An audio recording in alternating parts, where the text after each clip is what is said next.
This here is an Embauba tree. The Embauba is very recognizable with these buttress roots.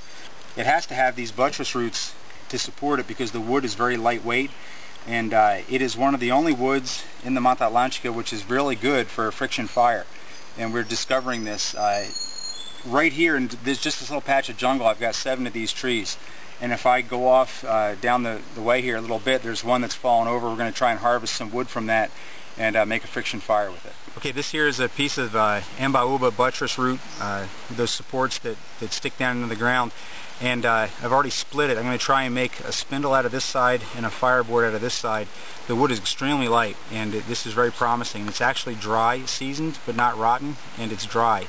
So I'm going to try and baton a fireboard out of this.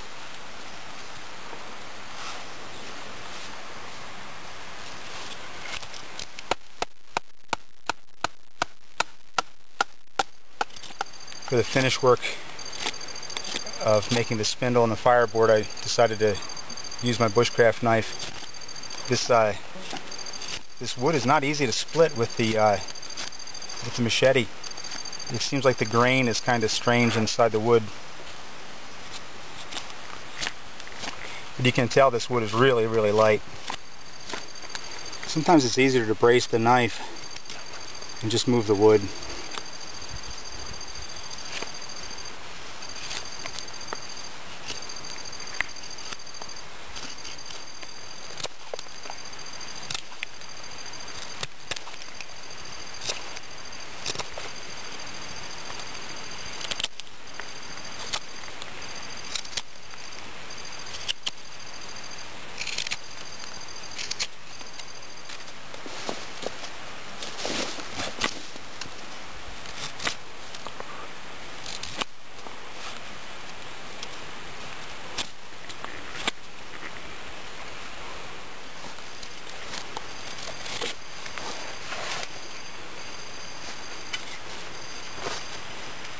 Trying to flatten both sides of this to make a decent fireboard, maybe a little bit thinner on the bottom here.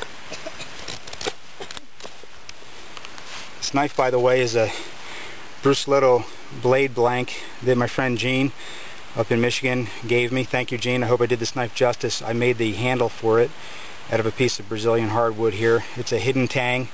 The tang goes down to about here, and I made this so it fits exactly my hand. So I really enjoy using this knife. I also made the sheath for it. This is regular cowhide, but it's heavily waxed, so it's impervious to the rainy season. With this finger indent here, I made a similar indent in the sheath, and the idea was to wet form the leather around that so it would give me good retention. And you can hear it clicks in and it clicks out. So this knife isn't going anywhere.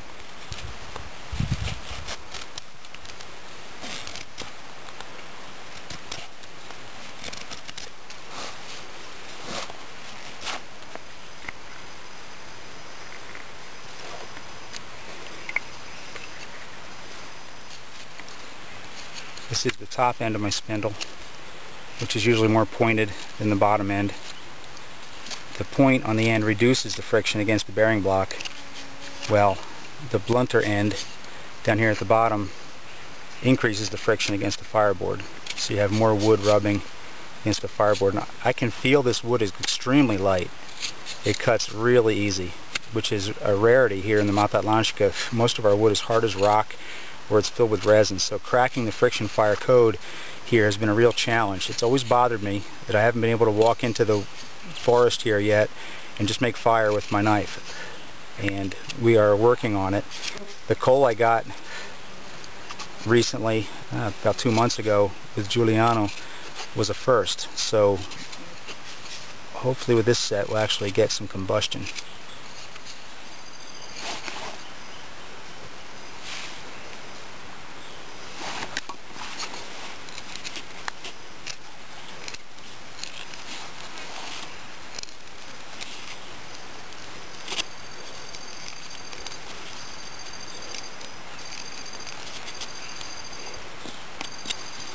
Now I got to make a bow and burn that in. Okay, let's try and burn this one in. Lubricate top of the spindle.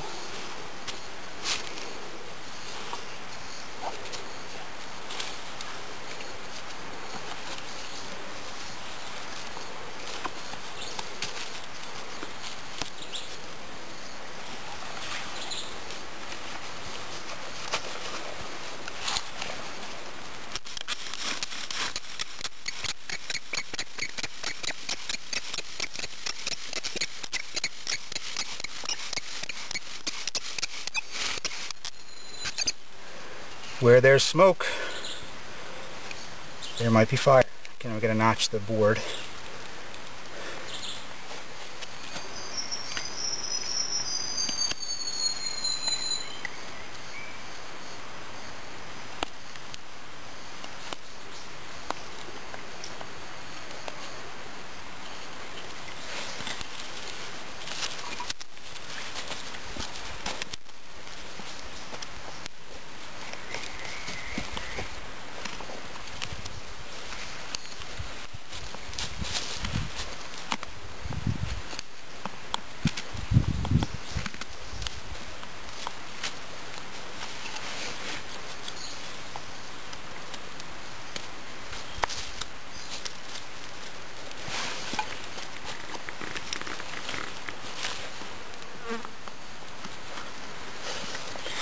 This knife is a 3/16 inch thick knife, which is a little bit thick for this kind of work. When it comes down to getting right down in there, the knife is kind of thick.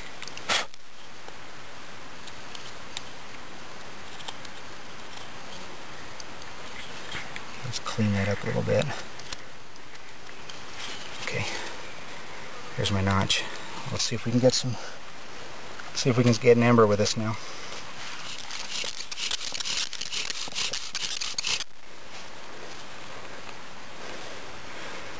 Não fiz brasa.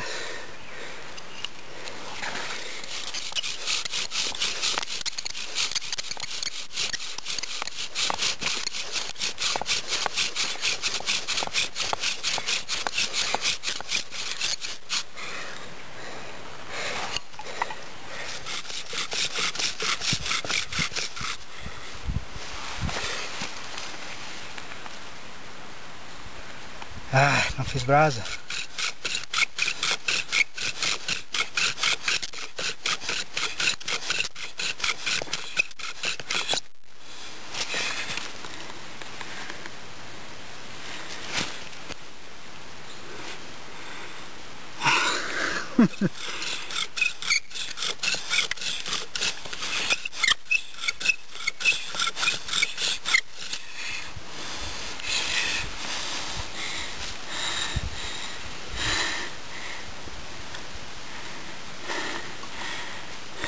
Okay, the bottom line, this is rainy season and I just have too much humidity in the wood, in the air, in everything here to be able to get it going.